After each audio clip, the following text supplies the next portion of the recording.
himself, Matt Millar, aka one of the brains behind UsTwo back in the day with Sinks, and one of my old bosses. So look, dude, I just wanted to like riff with you a little bit. It's been ages since we picked up anything or even talked, and our lives have changed massively. And you know, failure is such a big part of success. And I spent my whole life trying to make everything perfect and everything work well and overthinking everything and thinking about what people thought about me. And it made me really unhappy. And now I've adjusted that. And I know we've been talking about it and you've done the same. But let's talk a little bit about that, because I know you're passionate about it too. So tell me about yourself, Mr. Mills.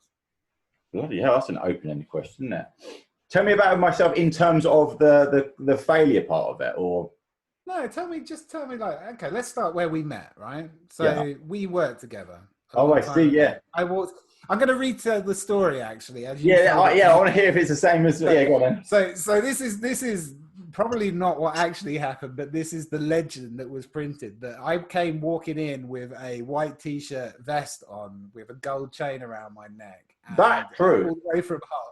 I mean, like, I'm going to question that validity of that statement. It might be true. It definitely is true. But, like, let's pretend it's not true for a minute, because it's a lot less embarrassing for me. I came down and chatted to you for about 3 hours, and I was living in the north of England at the time. And I met you, and you had these socks on and shorts. Oh, by the way, I didn't tell you. Look, the man with the shortest shorts. Oh! This is you know, anyway. That's a nice reminder there, because I've realised they always do good shorts. Though that's a New Zealand company, isn't it? Oh, mate, this is it. The rugby shorts, the way forward. You're right. I'm going to get some off this. Good man. You need to do that. Anyway, so we got together, and it was back in the day. I think probably like 3 years after you'd started UsTwo, and you know, we talked about it earlier. It was a big bunch of people in a room. I think there were about 30 when I joined. It wasn't that big then. You were like, in fairness, you were like a celebrity in my eyes at that stage, because you were kind of like, weren't you like the Don of Flashlight, weren't you? You were like doing. Oh fuck, yeah. So well, again, it's like that's the crazy thing about it. At the time, I think I was working in the north of England, and I had no work. I'd set up a technology company in Hull, which was like, there was no technology within 50 miles of Hull. And I ended up doing this like flashlight user group, and ended up meeting you guys through that. And it looked like I knew what the fuck I was talking about, but I didn't. But because I'd just gone out and done something, it kind of gave me this weird credibility, which tricked you into giving me a job. And well, I mean, but it's interesting to hear you say that. But the fact of the matter is, you actually had done something. So there's you thinking that you didn't know how to do something, but you had actually done something, which is more than most people ever do. So in many ways, that you had. I mean, you know, the proof was in the pudding, and you know, you were out there being passionate about it. I mean, obviously that attracted to us. It's funny that you just mentioned the word Hull. That would have made me like you, because I grew up going to Hull every month, so every year. So there would have been an affinity around that. I used to come down on the train. Do you remember because we started? I was working remotely for a bit, and then I ended up coming down on the train and sleeping on the studio sofa. I mean, I think you know, we talked about this earlier, didn't we? But I mean, what would have happened is you'd have come in, and you are. I mean, for anyone that's ever met you, you were instantly lovable, and I think, you know. Oh, dude. I think there's just, there was, it fit perfectly, didn't it? Like, we were trying to get into a new space. You were someone who's leading the pack in that. And, you know, this idea, it almost felt like you were looking for a home, and we were looking for more people for our homes. And, I mean, didn't we talk about this last night on the jokes? I remember I was in, where's that place that basically looks like white everywhere on the side of a cliff? It's like Greece or something. Greece. It's like a famous place in the world where it is something like with the blue buildings. No, they're all white pretty much. They're all going down, and they're all going down towards the beach. Oh, we'll look after it. Oh, I think I know. I think I know. Right in, if you know anybody. And I remember like there with my wife. That would have been that. Well, in fact, that would have been 11 years ago, because that's when Gracie was going to be born. Yeah. It must have been. So I remember having my BlackBerry, and. Yeah, I remember. Like, I think this is true. That, you know, that's when we were doing the deal of like getting you. Maybe this is before you came down, and like sort of essentially signing you. Yeah. And I like this idea that we signed you. Like, you were like a big name sign. You were the Lionel Messi of the flashlight world. Lionel Messi, a flashlight. Do you know, Hey, I'm opening that on my CV right now. That's a keeper. I allowed myself to believe you were that anyway.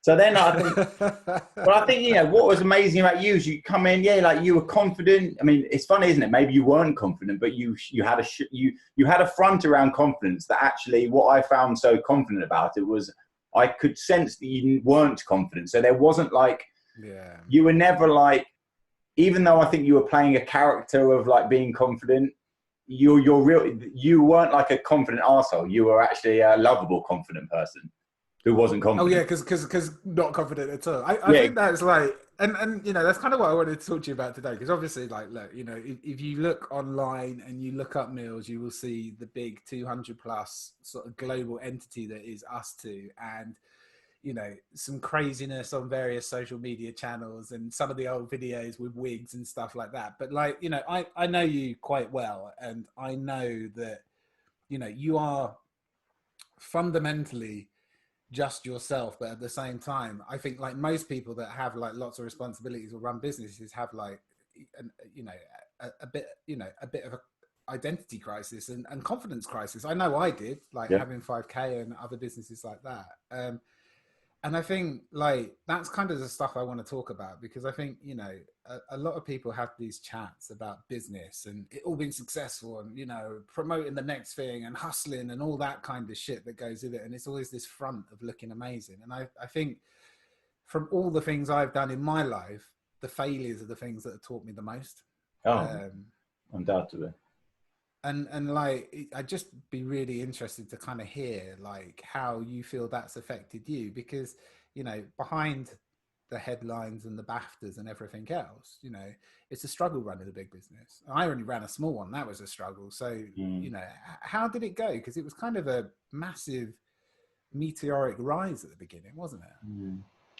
I mean, yeah, I guess. But I mean, I think so, you know, I always, there's no doubt that, you know, I'm not able to sit here and say we're not successful. I'm not just saying that as a show piece. I'm just saying that is, you know, the reality clearly is that we've done well.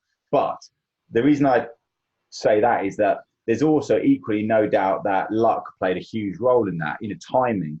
You know, there's many agencies, I'm sure, were run by good people and had amazing talent in there, but they didn't necessarily accidentally stumble across mobile like we had, and, you know, get obsessed about it before anyone else did. So, you know, that meteoric rise was due not to, was definitely due down to the fact that we worked hard and we were passionate. But the reality was that there was a huge market drive for mobile that that everyone was getting swept up in, and we just happened to be like on a speedboat that was already working on the wave, whereas opposed to the other people who were just getting their speedboats working when the wave hit. So, you know, it got big quick, you know, and I think because we were essentially, we talked a bit earlier, we were all young together. I think we were all washed up in this crazy world of mobile. Everyone was excited about it. Where we had a big issue was after you left, is that when that I know it must have been a nightmare for you. I mean, obviously, it all fell apart. It was very difficult to get past that. No, look. It wasn't.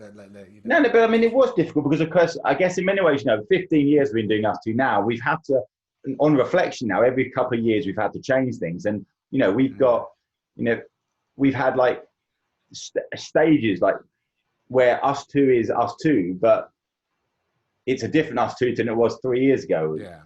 And I think, you know, where me and Sinks really realized that we had to step up and grow up and take things and be strong leaders was actually when we had to start saying no to things, and when we actually had to start letting people go, and we had to start making decisions that impacted people. Because I think in the times that you were there in that meteoric rise, everything is okay when everyone's making money, to say yes to everything. Easy, right? I mean, as Sink says to me all the time, anyone can run a business when things are going well.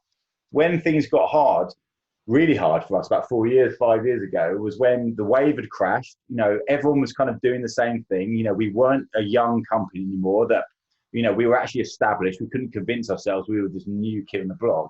And we had to make you we actually took our eye off the ball on the client service side. We took our eye off the ball. Monument Valley had done really well, and we started getting obsessed about building a games company. We launched Dice as a co-venture, and we were working in actually me and Sinks in that. We were really excited about that. And the client service side, which at that point had like 300 people, was sort of saying, where the fuck are our leaders going? And no, we lost a lot of money over that time. And because we were making, good money from Monument Valley, we basically, without really consciously doing it, we were just pouring the money we were making from Monument Valley into the bucket that was the studios. So eventually we realized that we had to respect money more, and we had to make changes. And we either had to face the fact that we were going to lose a big business, or we had to step in, be leaders, make changes that were going to be hard, move people on that weren't right for the business, and realize that you couldn't make everyone happy all the time, and being a people pleaser was no longer the right thing. So what I'm saying is, like, being a leader in those 2 years was about 2 years ago, those 2 years before, 4 years ago, were the hardest times me and Six have ever had, and we questioned whether or not we had it. And I wouldn't change it for everything, though, because I think that's where we realized that we were capable of leading. Yeah. How did you deal with that, like mentally? Because like it's tough, right? It's really, really fucking hard to see stuff change, and especially like you said, when it's running really well at the beginning, and you've got that kind of like momentum. When that slowly starts to wear out, but you're still going the same thing. How did you deal with it? Because I know how much you give a shit about everybody that's ever worked for you, whether it's worked out well or not. How did you personally deal with that side of thing? I mean, personally, actually, I didn't. I recoiled quite a bit to start with. Like Sinks gave me quite a bit of time off. I basically just pulled away from certain things because I really wasn't emotionally able to deal with it. At the same time, I think I was going through I don't know if it was ever depression per se, but the thing that I knew that I loved the most, UsTwo, more than anything, more than my wife and my kids. I mean, and that was a true reality, as my wife would always tell me, was suddenly perhaps the one thing that was causing me the problems. And yet this idea of walking away from the only thing that I knew I loved properly at that time was a very scary, daunting thing. That's when I got into my ultra running, and I just got into this idea of trying to achieve something that wasn't just UsTwo. And at that same time, we actually asked for help. So me and Six reached out. We actually brought in a chairman, Kath, who's still with us to this day.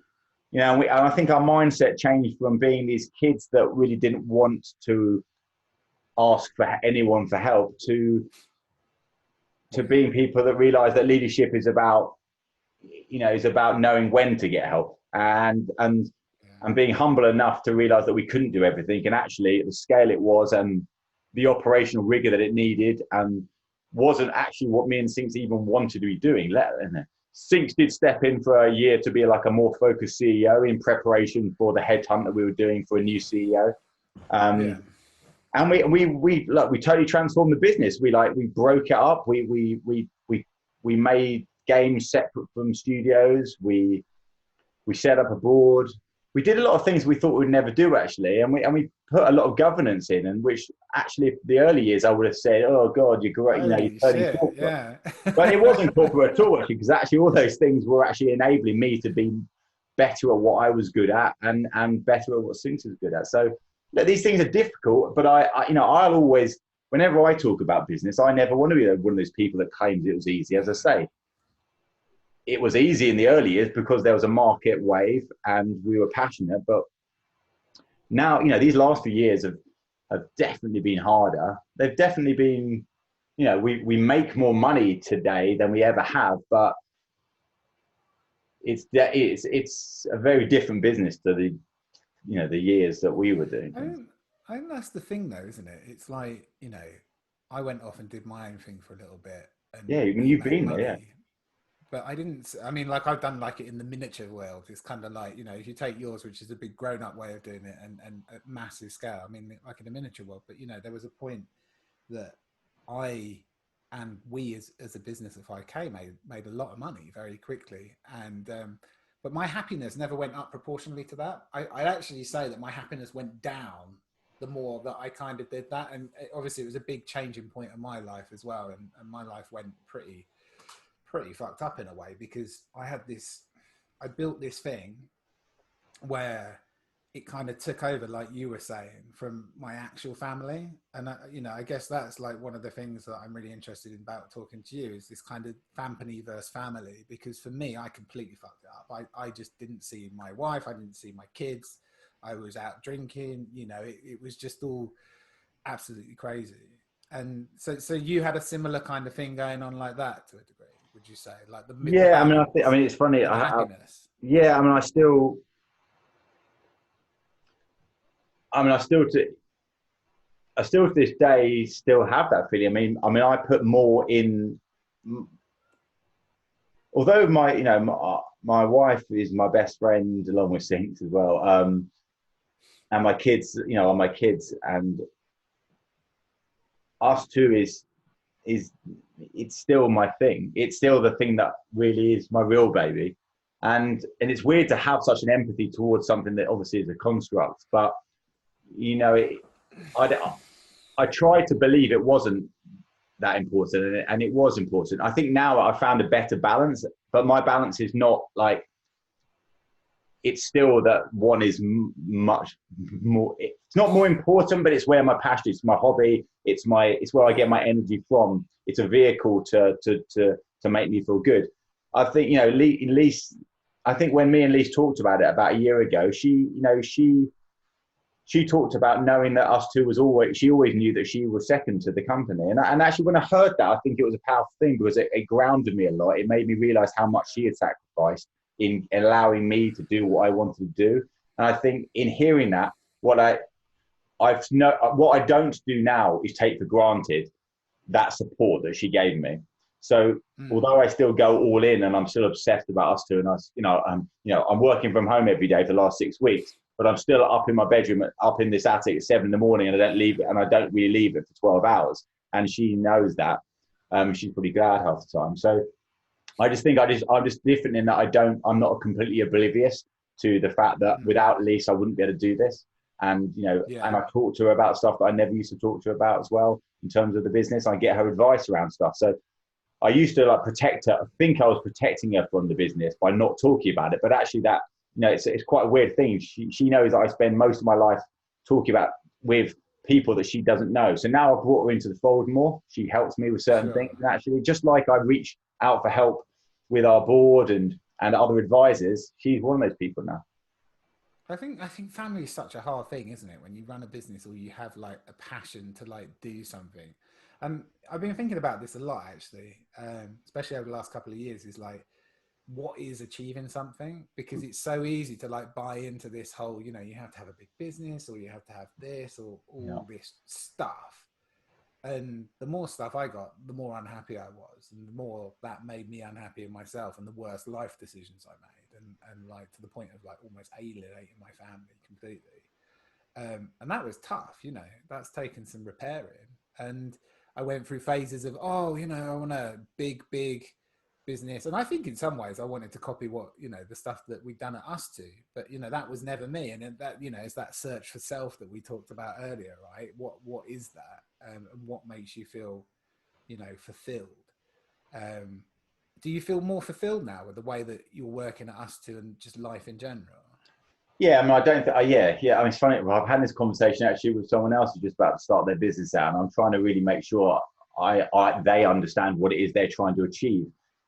Because ultimately, I think we've all seen, you probably saw it with the 5K as well, that if you're not careful, the business, people start the business thinking they're going to be their own boss. It's the classic thing people say. And you eventually end up a slave to the business. And that's definitely what happened to me. Yeah. I think at some point, I was no longer, the business was running me, and I wasn't in charge of that. Someone the other day, actually, to me, it was very profound, but I think I must have tweeted something out. That's the beauty of just saying stuff you don't know if you mean. I think I put something on Instagram or something, and someone reached out and said, Mills, it strikes me that what you just said is true success. You actually have enough time to basically help other people because you love doing that. And it made me think, wait a sec, actually the way I've set up the business now, me and Sinks actually we actually don't need to do anything other than turn up to the board once a month if we wanted to only do that.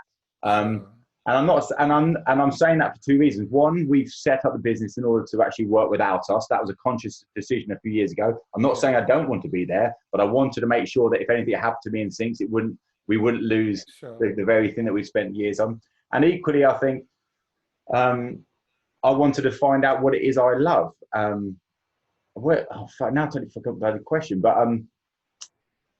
I do feel I actually have started to feel a real sense of achievement and purpose.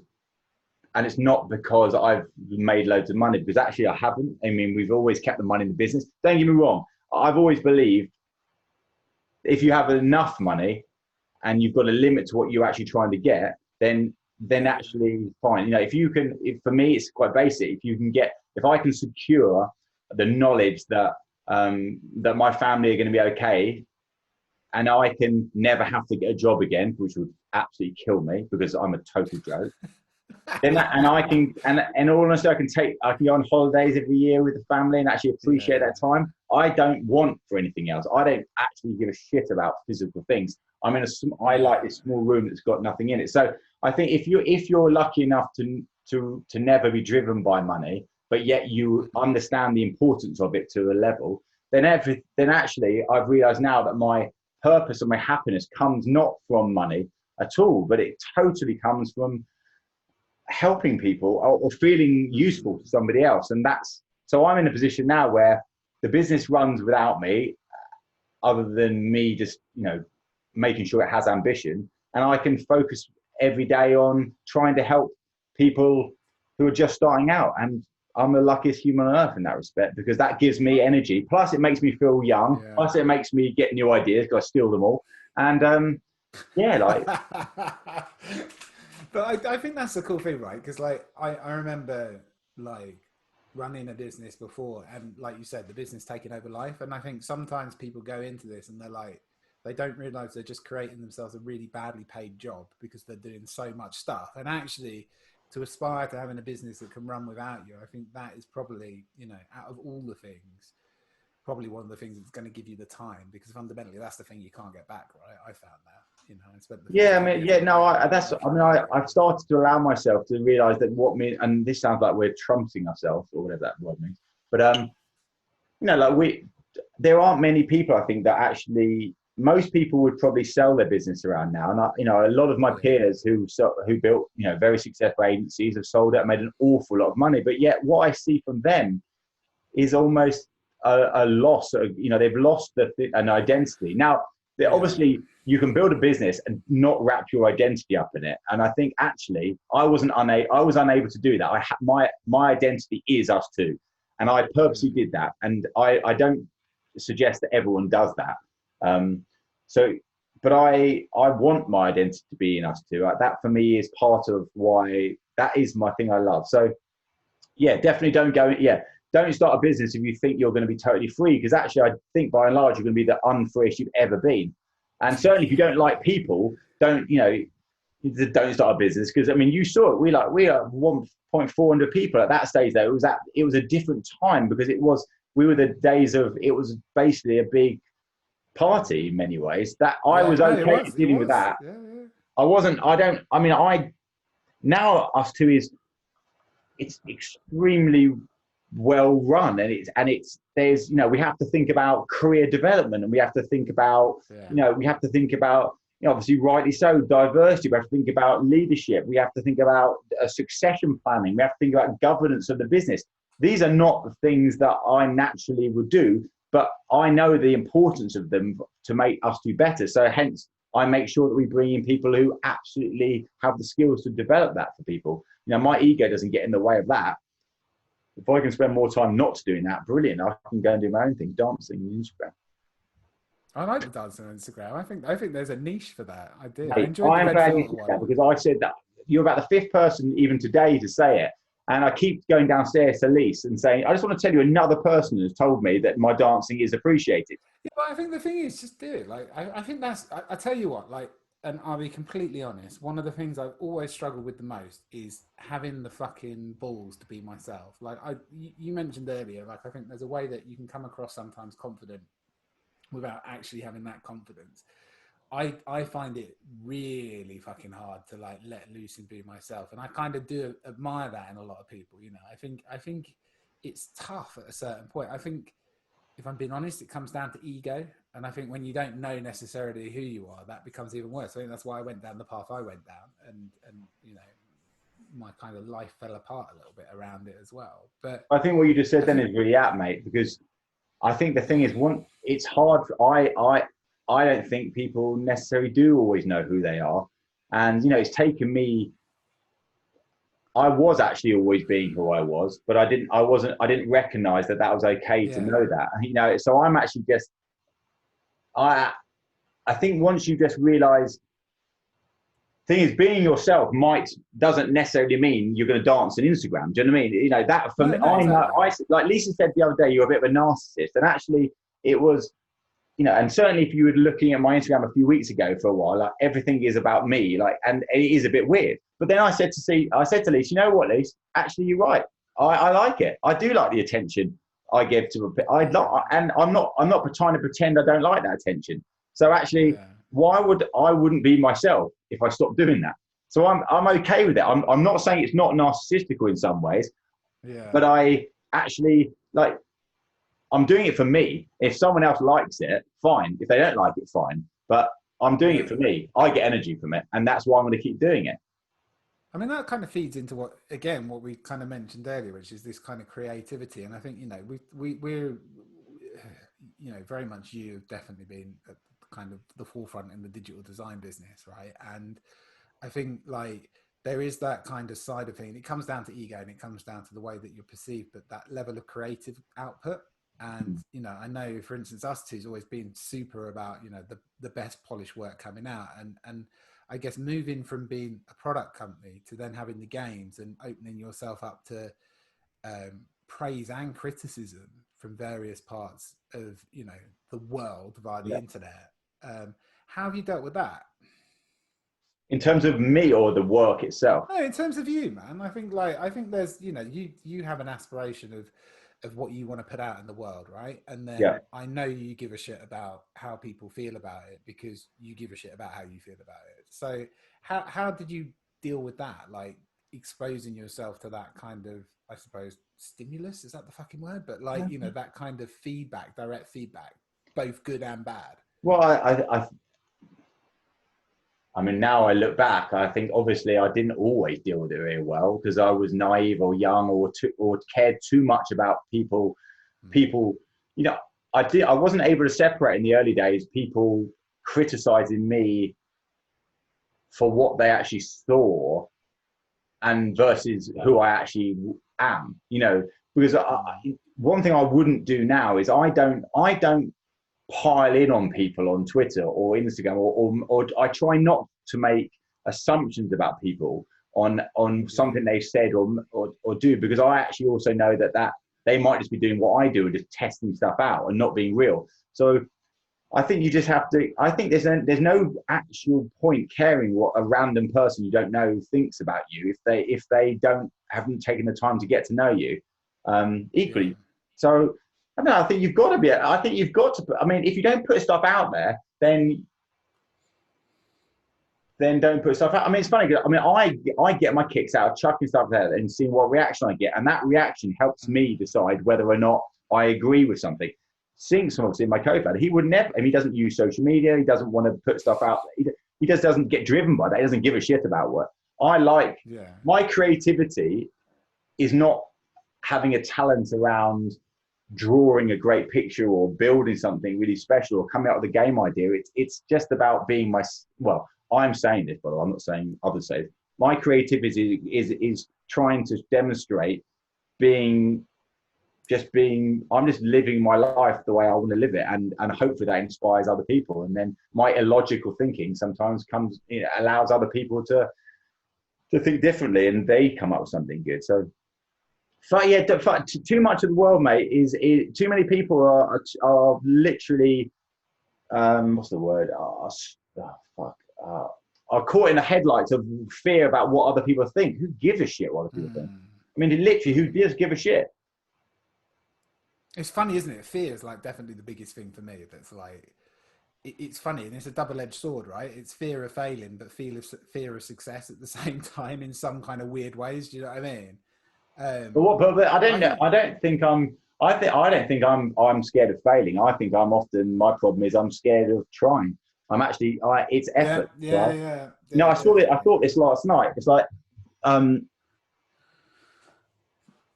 sometimes I wonder. Actually, I know. For example, I know it sounds cocky or arrogant. I know what I have to do at UsTwo in order to help to be part of driving it forward. I know what I don't do every day as well because I just sometimes can't because I know because I just can't be bothered. The company is going well. If I say this, it will have an action. But you know what? I'm loving just not having to do that. But I can't work out if that's me being lazy or if that's actually because I just don't need that. I'm not as driven anymore. I'm always up in the air about that shit.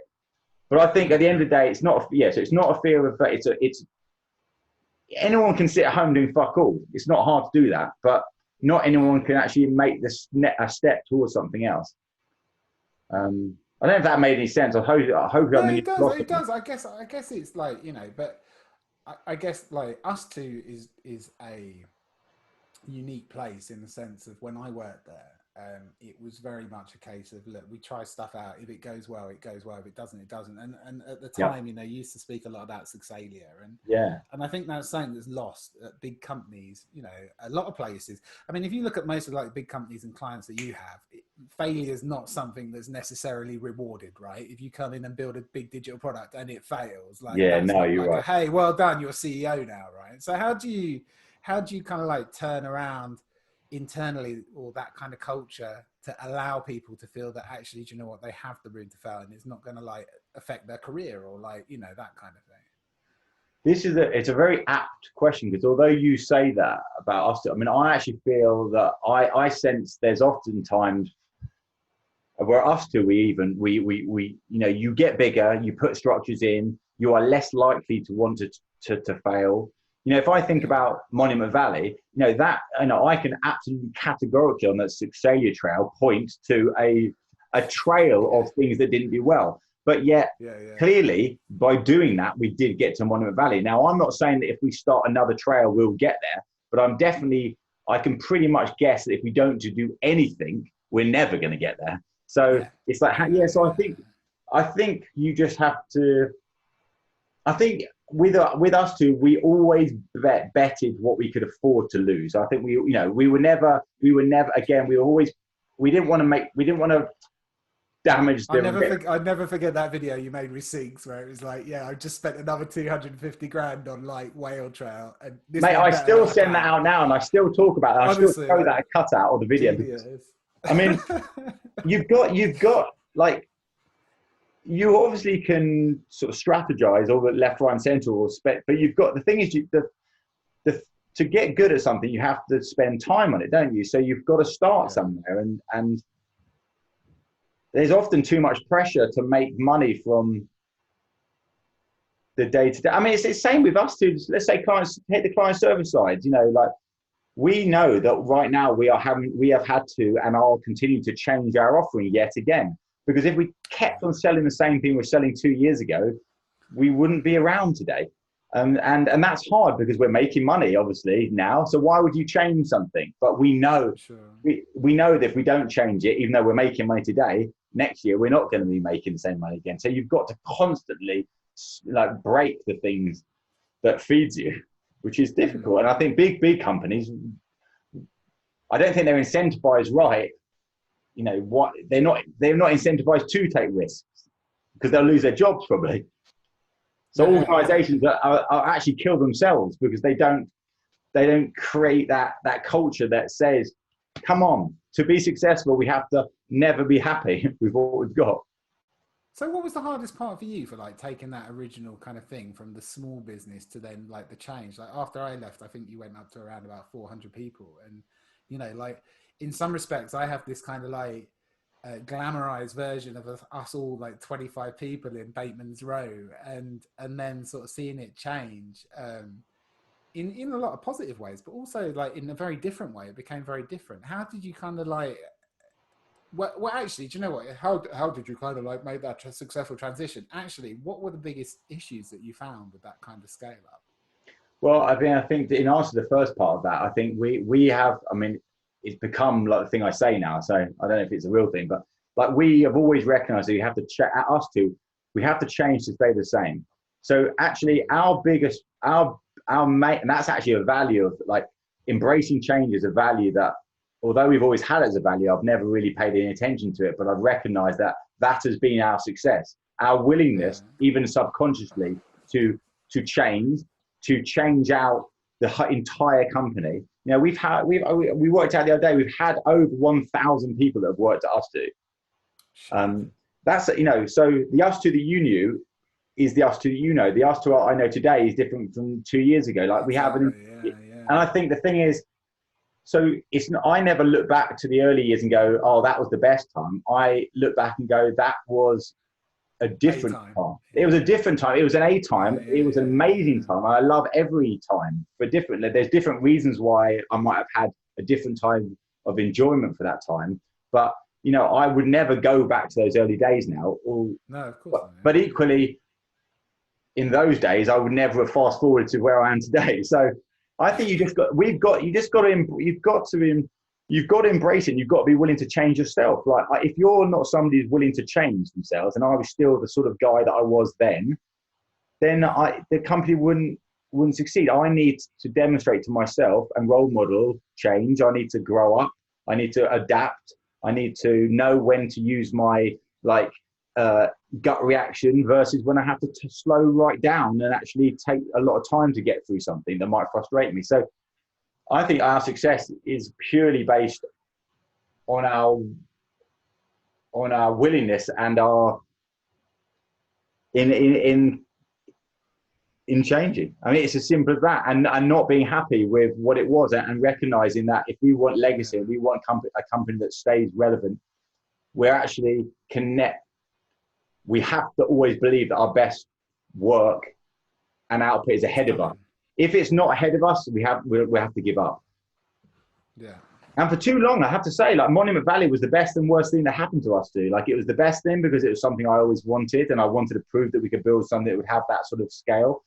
But it meant that for too long after that, we relied on that as being the thing that we were known for. So actually, that's why my drive is always to bring something new out. And I think, you know, over the next few years, I can see what's on the horizon. I believe we will do that. Cool. You always check, like we became a B Corp as recently, and that's a huge thing for us as well. I saw that. The B Corp stuff's awesome as well. Like, I mean, like the thing that I'm doing, the pack thing with the guys is tiny, but that's the sort of stuff we want to aspire to. I think that's the choice we've made as a small business. I mean, like micro business compared to UsTwo, but having been through what I've been through and just knowing that I wanted to get back to working with people that, you know, I really, really wanted to be around and had the similar sort of passion and, you know, not just going off on my own, and that refocus on actually doing some cool stuff and not just doing what everybody else is doing and breaking the rules a little bit. And, you know, I think that's the stuff that you aspire to. And I love that you, UsTwo, still aspire to that as like a big company. I think that's like super important. I think that's, you know, what I have learned is that, you know, the organization essentially does mirror the ownership. And I mean that in terms of the way me and Sinks are, our friendship, our values are the things that we protect. So, you know, if you have an organization that the founders embrace change, that they are vulnerable, that they openly talk about their failures and own up to them, that they hire great people. So, yeah, of course. Yeah, 100%. You have to. Yeah, exactly. 100% that. And I think that is the type of organization that we want. So, you know, I'm very lucky actually, because as me and Sinks I might have a different type of ego. I'm sure, I think we all have ego, but me and Sinks get our pleasure out of seeing other people perform better than us. We were never trying to be limiting the growth of our business based on me and Sinks. We actually we love being in the team with the others. That's why we've hired people to run the businesses, and we've got essentially bosses in our chairman who puts us in our place. I like that. Takes the pressure off, right? Just get Take told the what pressure to do. off. Yeah, Sinks loves it. He loves having a boss, but I pretend, I let him believe I've got a boss. I'm here. Dude, look, I'm gonna wrap it up there, because otherwise I can talk to you all day. But like, it's been really cool to hear about that sort of stuff, and like just share that with people as well. Like, failure is such an important thing, and it's amazing how that kind of constant change and constant failure shape the way that you do stuff at UsTwo. And yeah, dude, like, it's just always a pleasure. Just remember the failure thing. Is like, I guess, I think that the reason people get scared by the fear of failure is because they see the end. They see this big thing that fails, and then there's a huge loss because of that.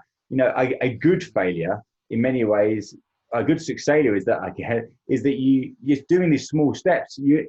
You stop early if the failure gets you before it's a big failure, because it burns out before then. But if you don't, just make those small steps forward and see how it goes. And like, it's not an all or nothing thing, actually. Yeah, man. Cool. Mate, thanks very much for having me, bro. Much love, bro. I'm actually, recording now. Yeah.